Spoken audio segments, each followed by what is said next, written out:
Welcome to episode 115 of the Bandhive Podcast. You're listening to the Bandhive Podcast, the number one online resource for DIY bands to learn about the music business and touring. If you want to turn your band into a lean, mean touring machine, you're in the right place. Now, let's get this show on the road.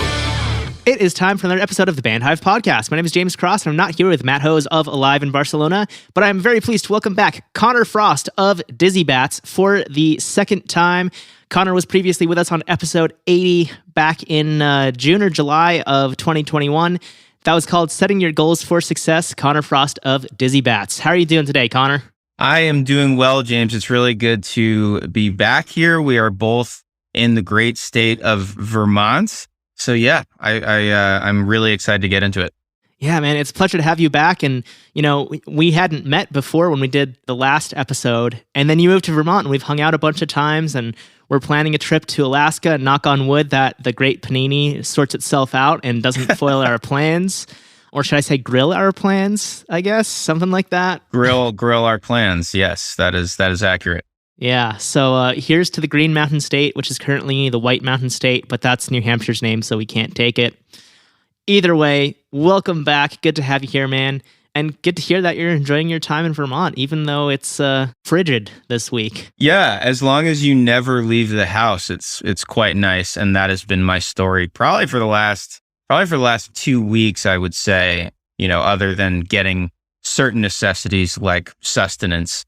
But yeah, it's beautiful here. I've really enjoyed living here, and it's been cool hanging out with you as well over these months. Yeah, agreed. And you know, as somebody on TikTok said, as they were scraping off their car, we don't have hurricanes, we don't have alligators, we don't have earthquakes. This is true. Yes, we did have an earthquake once here, like 10 years ago, but it didn't do any damage. So I mean, whatever.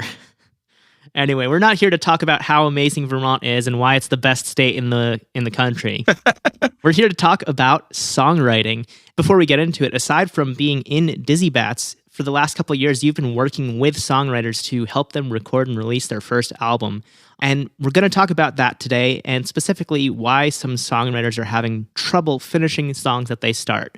Before we jump in, do you want to just give a little more information for people who didn't listen to episode 80 about who you are and what you do? Yeah, that was a pretty good synopsis. So yeah, I play in a band called Dizzy Bats. I've been doing that for the last decade, which is crazy to think about. And aside from that, I am a mentor, a professional mentor who helps songwriters to write and release their first album or single so that they can effectively start their artist journey. So I work with songwriters who are just beginning with songwriting. Maybe they are totally new to the art form. I also work with a lot of more seasoned songwriters who are just having trouble finishing those songs and taking that next step to actually get it out into the world. And people kind of exist between those two markers as well. So yeah, it's all about getting those songs in some sort of concrete and tangible form and then releasing it out into the world. So I help songwriters do that. I like that you said tangible form because that means copyright. So if anyone's curious about that, I believe it was episode 112, which you can find at bandhive.rocks/112. That's the numbers 112. We go into a little bit about intellectual property and trademark and copyright and all that kind of stuff. And that is one of the things for copyright is it needs to be in a tangible form. If it's in your head, people can steal it. If it's on paper or in a voice note demo, they can't. Anyway, Conor, let's jump into it here. And I think you had 4 main points where people get stuck with their music that you wanted to talk about. Yeah, absolutely. So I'm happy to list them, kind of just run it off, or we can I can start with one and then we can discuss it. How would you like me to proceed? I would say let's go for them in series. So we'll keep the others a mystery until we get to them. Okay, fair enough. So number 1 is you are probably having trouble transitioning between sections. So for example, maybe you've written a verse and you just can't figure out how to get into the chorus. Maybe you have a chorus and you can't figure out how to get into that second or third verse. So you're getting caught up in how to go between the sections. That is number 1. Yeah. And so when you're working with songwriters and they have that trouble, what kind of tips do you give them to figure out those transitions? So the first tip that I give them, and this is kind of a general mindset thing, is that you don't have to figure everything out at that present moment. right? So if you have a verse and you have a chorus and you're having trouble with that transition, that's really okay, because you can always go back once you kind of get to the end of the song, look back, see what had worked, see what didn't work, and you're able to kind of pinpoint where you need to address the situation. So it can be a tough thing to wrap your head around, but I would say if you're having trouble with the transition, kind of just go through it, put together some sort of placeholder, and then get to the end of the song. Then you can go back and kind of figure it out. I don't think that not being able to figure out a transition at that moment in time should be a reason to derail the song altogether, especially if it's an idea that you're excited about, which a lot of times it can be. Yeah. So I guess kind of like if you're taking a test and there's a tough question, you just skip to the easy one later and then come back to that tough one.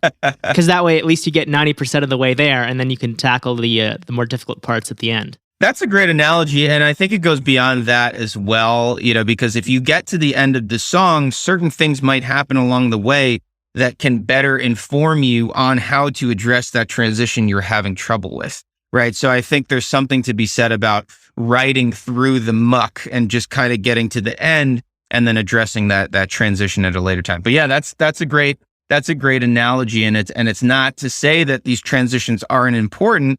They absolutely are. But I would argue that getting the parts of the song finalized, like the verse, like the chorus, like the bridge, having the soul of the song pieced together, even if it's messy, is the more important thing to address at the onset. Yeah, I like that you brought up there's kind of like a learning experience as you're going through the song. And then you realize, hey, you know what? This'll fit here. Like just that kind of the moment where it clicks, I guess, is what you're saying, right? Absolutely. And it might not even happen within that song, right? It might be the next song that you start writing, and the transition that you come up with for that song ends up being a transition that you can use for the song that you were having trouble with. And so I think it can be really challenging, but to really just power through a lot of those tough moments like the transitions so that you can get that clarity and then revisit it at a later time. I like that. The Franken song. Yeah, the way I see it is like, you can almost think of it as you don't need to put pressure on yourself to write full songs in that exact moment in time, right? It's almost like you have this open canvas. You have these song ideas that are hopefully from start to finish in some sort of form, but it's been very common for me as a songwriter to take ideas that I've had from other songs and Frankenstein them into other songs if I felt like they were a better fit. So absolutely, I think that's a big part of songwriting. I like it. That's great. And before we jump to the next one here, to number 2, I'm curious, how many songs do you write and then decide to scrap? Now, this is different from saying, I'm losing interest in the song, and you'll see where the segue is going. But I'm sure you have songs where you just decide, you know what? I'm not feeling this song, but this section is going to go over here. And you must have a big backlog of songs that you've decided weren't quote unquote good enough. If you had to say a ratio of like how many songs you put out versus how many you've written, where would you estimate that? That's a very good question. I would have to, look into the archives and crunch the numbers. But I would say, I don't know, I would guess like maybe 50% don't see the light of day, maybe less. I mean, I'll give an example. So this last record that Dizzy Bats did, which was a couple years ago now, which is crazy to think about. We went in with the mindset, we are going to write 13 to 15 songs, and we are going to pick 10. So we actually went in anticipating that we were going to not necessarily dislike, but we were going to get rid of a certain amount of songs because we wanted, to an extent, quality over quantity. And so we knew that we wanted a full-length record. We knew that we wanted 10 songs, but we knew that in order to get those 10 songs, we would have to potentially overwrite in order to land on 10 songs. So I think we ended up we went into the studio into pre-production with 13, and then we settled on 10 in the studio, and then we went with those 10 to go into tracking. Yeah, I like that you point out overwriting, because what a lot of people, especially artists who are just beginning, don't realize is that all of their favorite albums from big name artists are greatest hits albums. Maybe they're not singles, but that artist, if it's a 10-song album, they wrote 15, 20 tracks. Like there's examples of, I think it's Red Hot Chili Peppers, where they write like 60 tracks per album. And then either they cut it down to 12 or they do Stadium Arcadium and do a double CD because they like them so much. And that's how all the major artists write. They do what you're doing, is they write more songs than they need, knowing that they're going to cut those down. So I think that's a great point. And right there, we can segue into the second point you had. Do you want to jump in on that? Yeah. So the number two reason why you might not be finishing your songs is you're becoming less enthusiastic about the song as you get deeper into the songwriting process.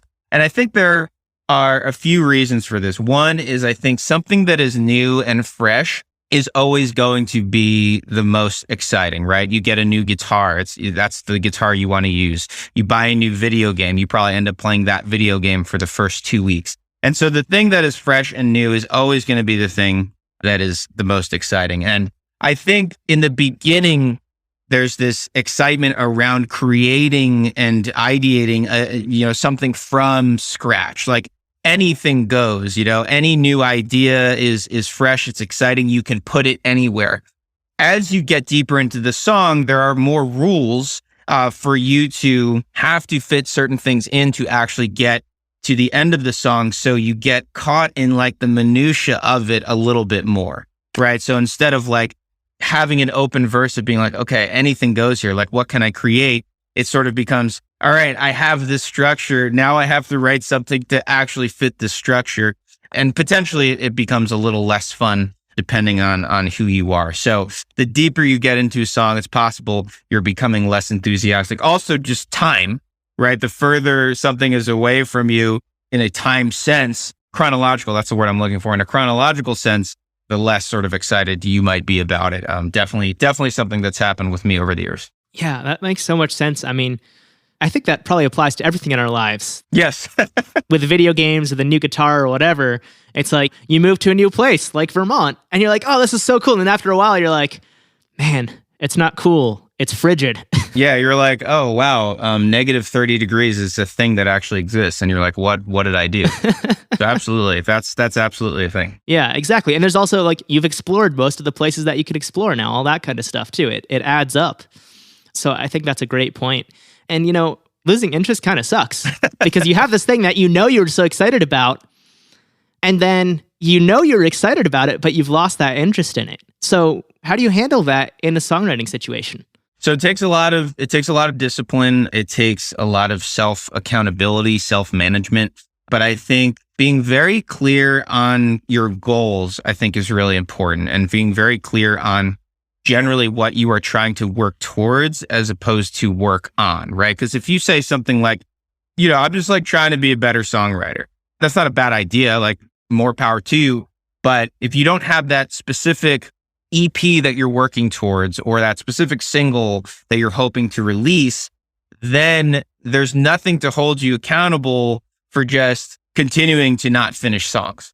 And so I think getting really clear on your goals and really clear on what I like to call missions, which is what I do with my clients, your missions to help you achieve those goals is really crucial when it comes to getting through this not great feeling and actually being able to finish your songs. I like that. I mean, first of all, having a term for it, just saying this is a mission, you're on this mission now, I think that probably makes a psychological change in the people you're working with because they have that idea of like, okay, this is what I got to do now. This is my focus. But also talking about goal setting goes back to what we were discussing on episode 80 last year, which, by the way, I didn't say this earlier, but people can find it at bandhive.rocks/80. And that really went into how you structure setting up these goals for success. Like you were just saying, having an EP you're working towards or a single or something like that. Now, the next thing that you were saying people get stuck on here is lyrics. You want to dive in there? Yeah, absolutely. So I have a theory about this. I think that we are hard on ourselves when it comes to lyrics because words are universally understood. I think when we create music, instrumentals, we produce beats, whatever it is, you can sort of chalk it up to say, oh, well, it's art. It's meant to be abstract and whatever else. And lyrics are obviously also an art form, but I think just subconsciously we put more pressure on ourselves because we think so-and-so can understand what I'm saying, right? So-and-so can hear how vulnerable I'm being. And it doesn't matter if they don't understand the music, they can still understand the words. And I think we just put pressure on ourselves to either be great lyricists or to make sure that we're communicating the right thing because we're worried about this, that, and the other thing. And I think we we get wrapped up in that a little bit. So definitely lyrics can be a big hang up and is possibly the reason you're not finishing your songs. And specifically the second verse and the third verse. So I hear this a lot with people who I work with or who are interested in working with me. They say, I just can't figure out the second verse.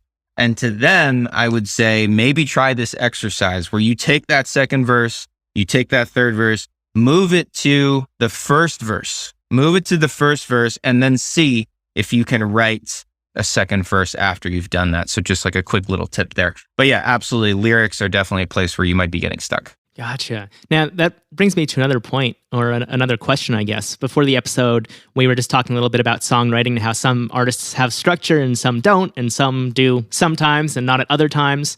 But, I've seen a handful of artists where the second verse is identical to the first verse, but the arrangement is different. Is that something that you work on with your artists as well? I'm a song structure guy. I guess I will preface all of this with that I love being able to create something within certain confines. Like, I think that's what always makes it a fun endeavor.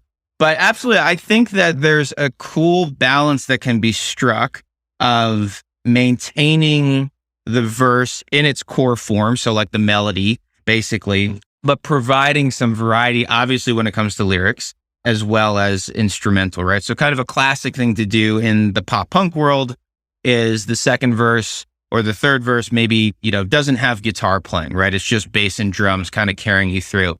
I love that. I don't think it's overplayed. I think it's great. I think it provides this awesome variety and really allows for the vocals to show. So absolutely, I think having that balance of, okay, we have a structure within this verse melody. How can we tweak it slightly to progress the song in a forward direction? Yeah. I love that you brought up punk there. Like, that's such a good example. Like, everybody does that. Just like drop out the guitars. I mean, there's pop punk records on the wall behind me. So, I mean, actually, maybe not. I wouldn't call AFI pop punk. Not less than Jake. There are pop punk records on my walls, but not that wall. Yeah, that's a whole other podcast. That's a whole other debate. Yeah, that was episode 100. Oh, okay. It happened already. Okay. Oh, yeah. It's Matt and I made about 250 references to artists and songs while we were discussing our top 10 personal albums each. Yeah, I feel bad for our editor. He had to drop in every single reference. Sorry, Leland. Anyway, to rate us back on topic, out of pop punk land, because I started nerding out there, I think that's a great example. Cutting out the guitars and having just the bass. And it adds that extra oomph when the chorus hits. That's really what it does. And it changes the dynamics of the song, but keeps it familiar. And going back to something else you said while we were talking about structure versus no structure before the episode was having a hook. People think of the hook as the chorus because that's how it's viewed in the pop world or the rap world. But you can have a hook at any point in the song. All that means is there's something catchy. And there's plenty of songs where the verse is like the catchiest part and then the chorus is like big, but it's not catchy. Yeah, there are no rules, per se, when it comes to where hooks should be and shouldn't be. But I think having those hooks, and not even hooks, but like sonic motifs throughout the song is something for me, especially when you're talking about an album, is something that's really cool. And not everyone picks up on it, but I think to just have those anchor points that are common throughout, but also subtle in nature, I think those are like the really cool things about songwriting that I personally love, is those little hints that the songwriter's dropping throughout a song or throughout an album. Absolutely. I got to say, and like, I'm not a songwriter. I don't write songs. But from what you say there, I grew up listening to musicals, so there's always the overture. And I Fight Dragons, who is on the wall behind me, they released an album, it's been 11 years now. It was 2011. But they put out an overture for the album. And that's like my favorite piece on the album because it ties everything together. So I'm so glad you brought that up.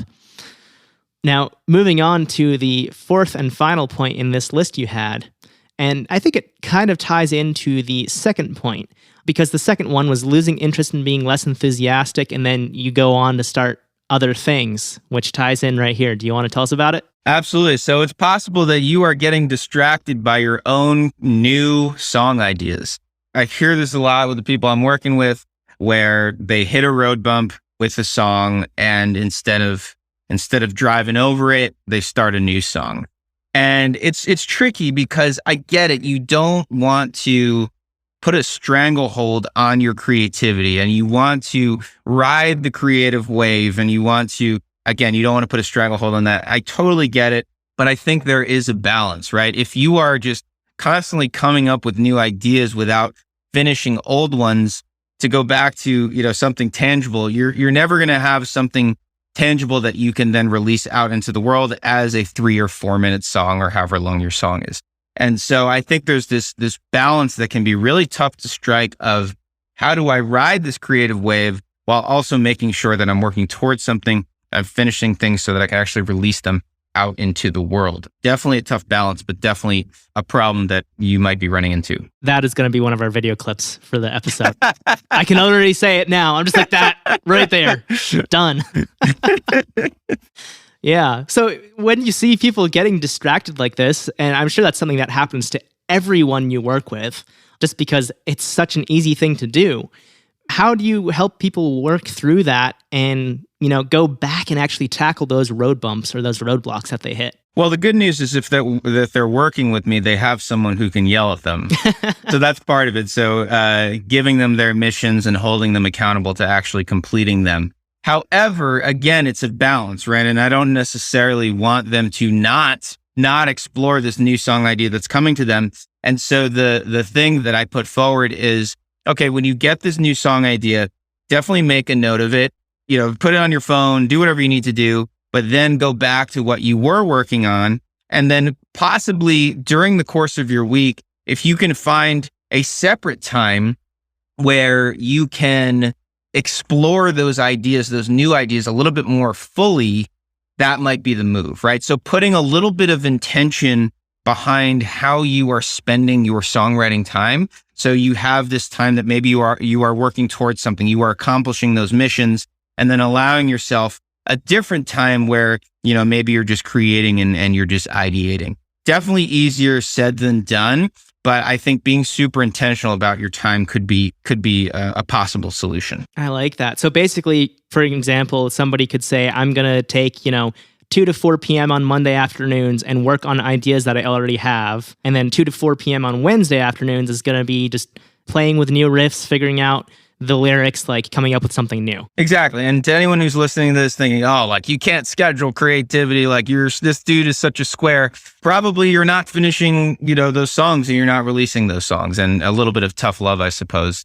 There's a difference between working on something and working towards something. And I think making that distinction and being intentional about how you're carrying out your time to accomplish those missions and get to a release-ready album or single is important, certainly. Yeah, and I'm glad you brought up, being a square, because I gotta say, one of my favorite podcasts, which I also happen to edit, the Six Figure Creative Podcast, they always say that habit is better than motivation. And when you have a habit to do something the same time every single day or every single week, it's going to be way easier to get into that than when you're waiting for inspiration to strike. And that's not to say when inspiration strikes, don't go right. By all means, do that. But force yourself to be creative at certain times, if at all possible, because that habit will help you grow your catalog of songs. It will help you become a better musician, all of that stuff. Totally. Yeah, it's that Stephen King quote, and I don't necessarily want to butcher it, but it's something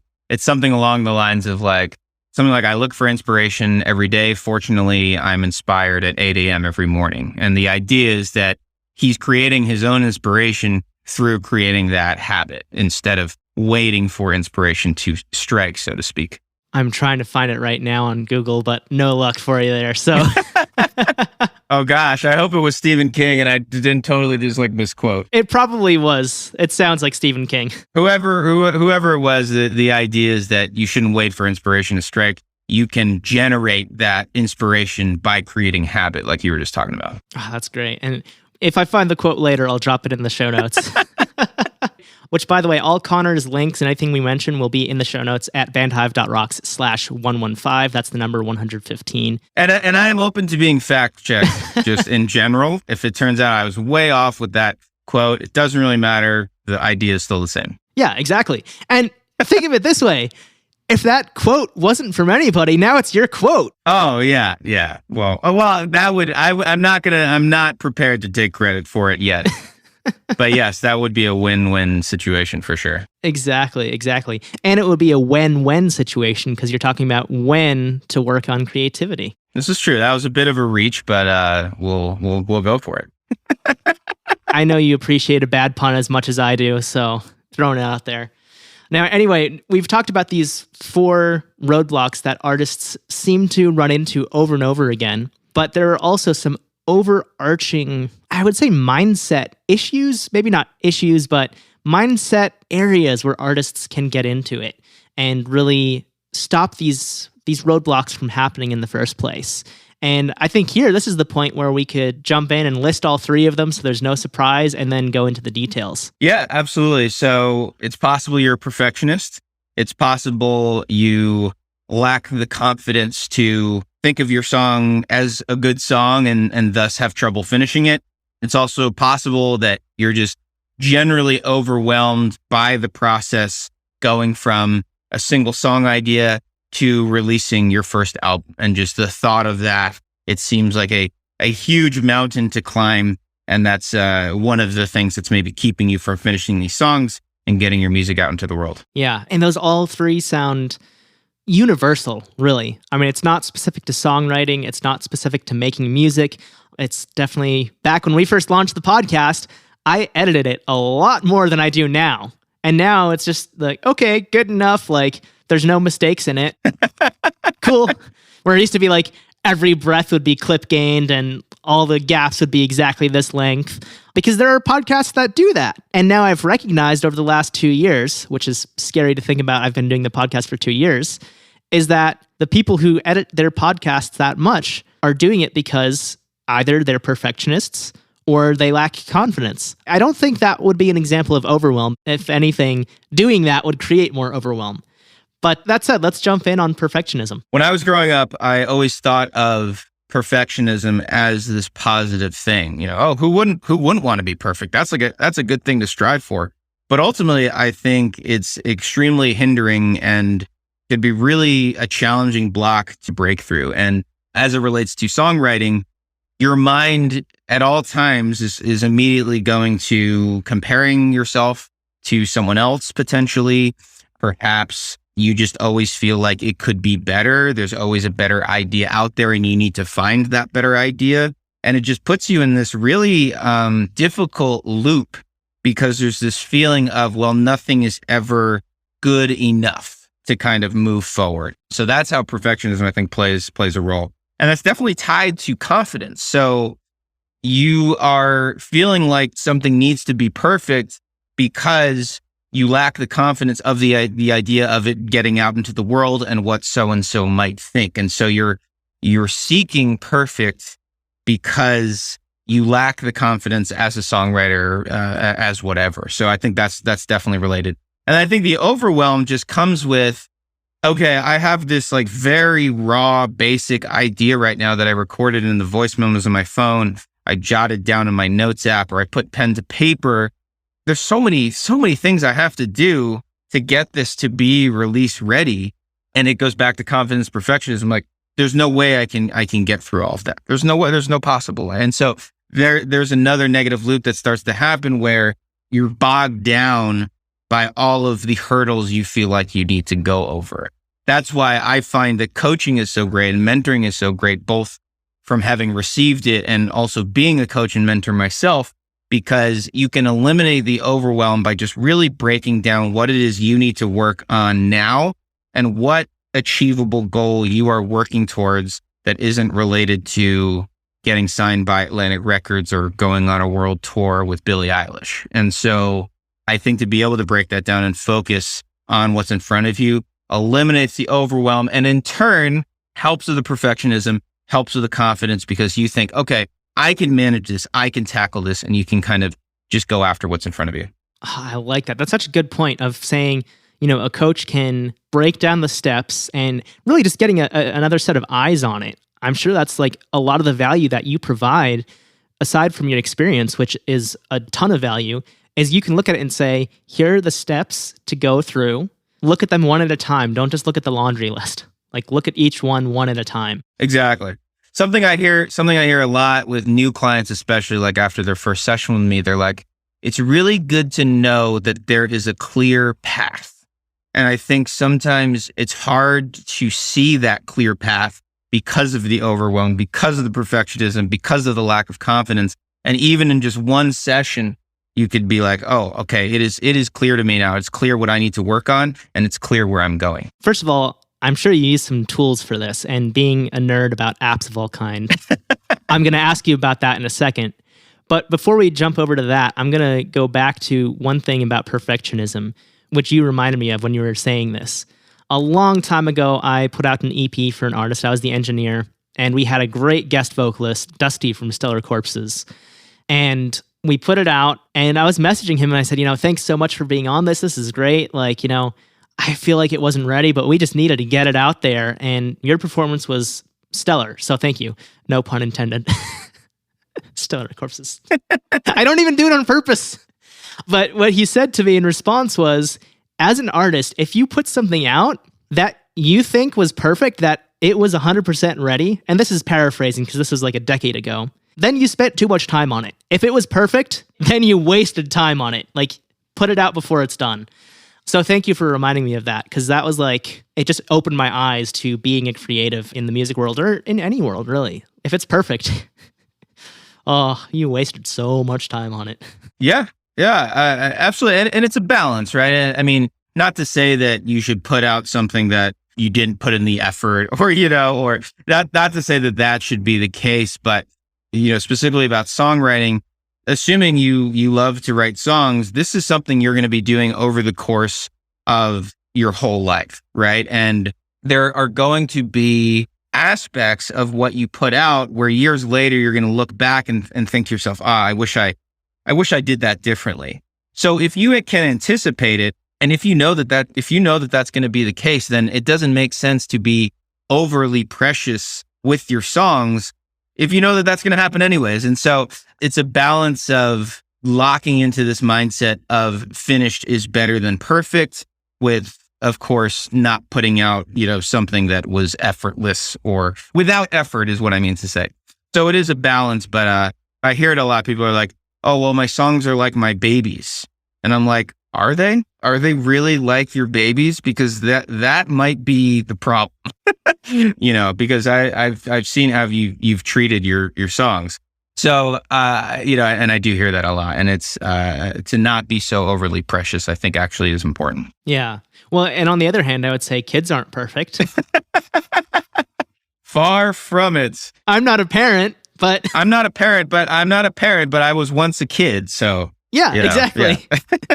I grew over the last almost 30 years. Like, we change, we grow up. And that's one of the cool things. I've seen some artists re-release songs 20 years later, and they put in the changes of their experience from those 20 years. So they keep the skeleton of the original and then re-release it with their knowledge and skills now. And it's like, whoa, that's really different.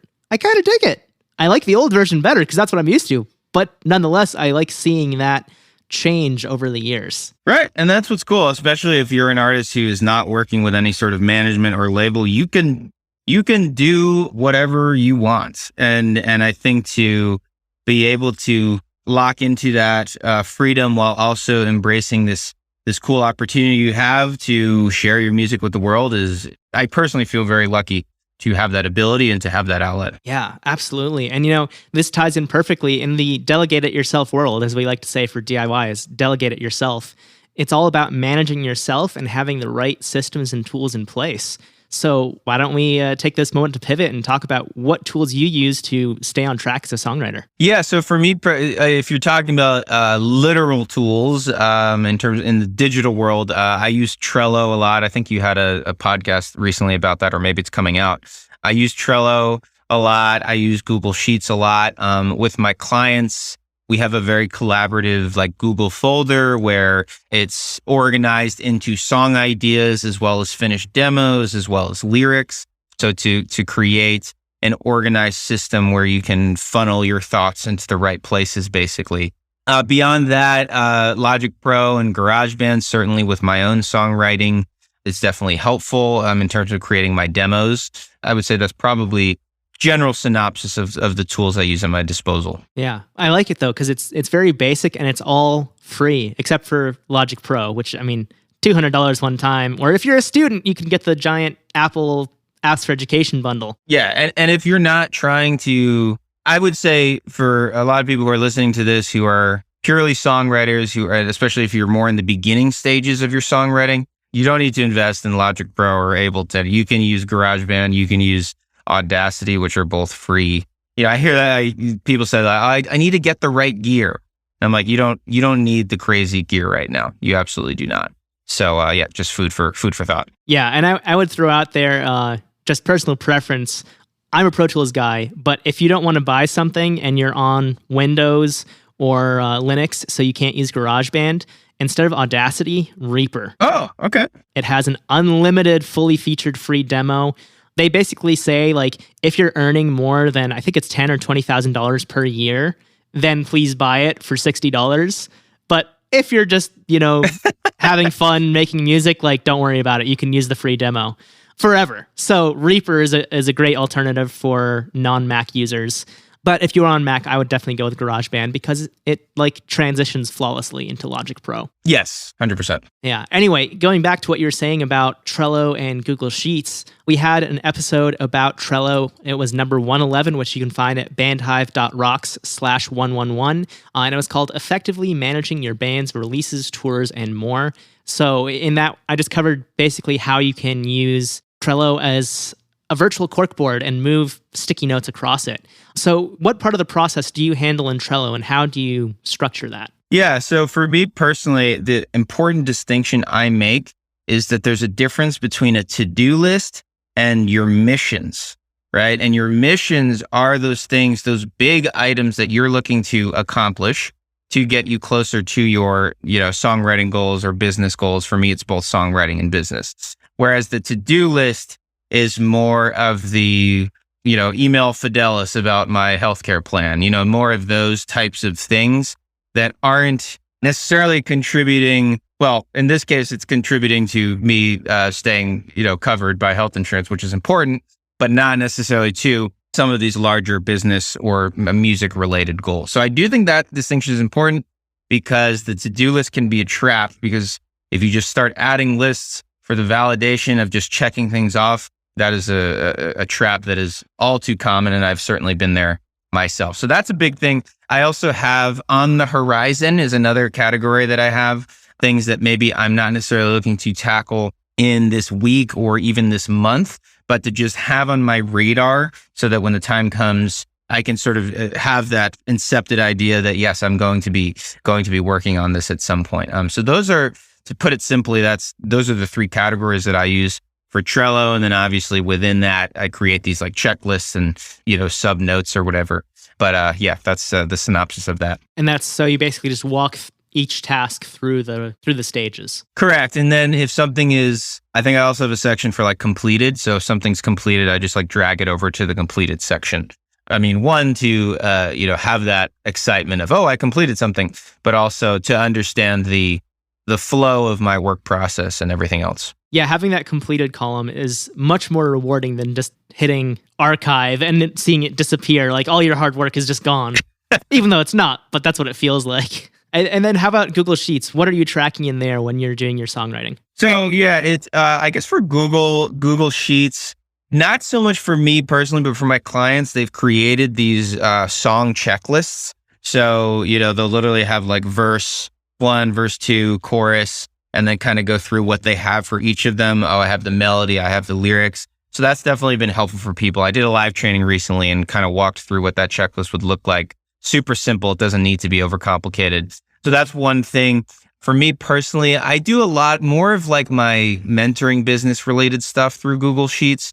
So I have team members that I share Google Sheets with, whether it's, prospective client outreach or whether it's tracking, enrollments or whatever it might be. That's definitely a big tool that we use. So yeah, for those two things specifically. But yeah, for songwriting, I would say more the checklist stuff, which I use with my clients.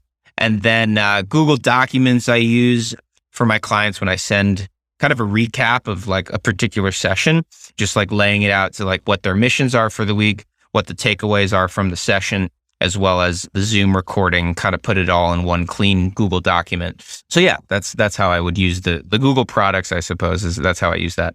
Sweet. Well, it's the Google Suite. The Google Suite. Wow. That's 2 unintentional puns. Well done. Well done. I think they call it Workspace now, but oh man, I just stumbled right into that one. Anyway, Conor, thank you so much for joining us a second time here on the show. A pleasure to have you back and dive into the roadblocks that songwriters are frequently dealing with. If people want to learn more about you and find out about your coaching programs or your mentorship programs, where should they go? Yeah, so there's a few different places to find me. Instagram, I would say, is the most active social media platform. So you can find me there at Conor L. Frost, CONNORLFROST. If you are having trouble finishing your songs, you're having trouble setting the right goals, you're having trouble getting over the hump to write and release your first album or single, best way to get in touch would be to connect with me for a free call. It's a free 30-minute call where we will strategize, we'll set that goal, we'll get that clarity that maybe you are looking for. And the place to do that would be to go to connorfrost.com, CONNORFROST.com/juststart, JUSTSTART. We will get on what I call a just start call. We will start to strategize. We'll get that goal set and we'll get that clarity. Sounds good. And those links will, of course, be in the show notes at bandhive.rocks/115. And then last but not least, I do want to shout out dizzybatsmusic.com for all your retro pop punk needs. It pains me to say that pop punk is retro, but I think When We Were Young Festival has officially made it that, pop punk is retro. Because they're saying we're not young anymore. We're not young anymore. Gosh darn it, Sonny! Yes, that is another place. Thank you for that, James. I appreciate it. Yeah, sure thing. Well, Conor, thanks so much for joining us again, and I hope you have an awesome rest of your week, and stay warm in these frigid temps. Awesome. Likewise, and I'm sure I'll see you soon.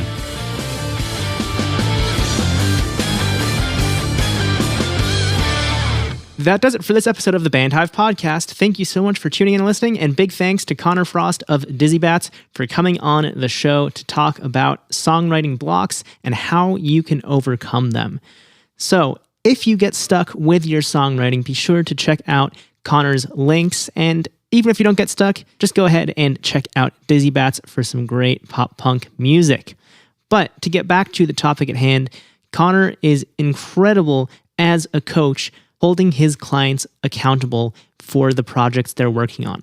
So if you've been trying to put out that album or EP or whatever release it is for 2, 3, 4, 5, 10 years, and you still haven't put that out, I encourage you to reach out to Conor and take him up on one of those Just Start calls to see how you can reach your goals and how Conor can help you. So like he said in the episode, just go to connorfrost.com/juststart to book one of those calls. That's CONNORFROST.com/juststart. We'll be back with another new episode next Tuesday at 6 a.m. Eastern right here in your favorite podcasting app. Until then, I hope you have a great week, stay safe, and of course, as always, keep rocking.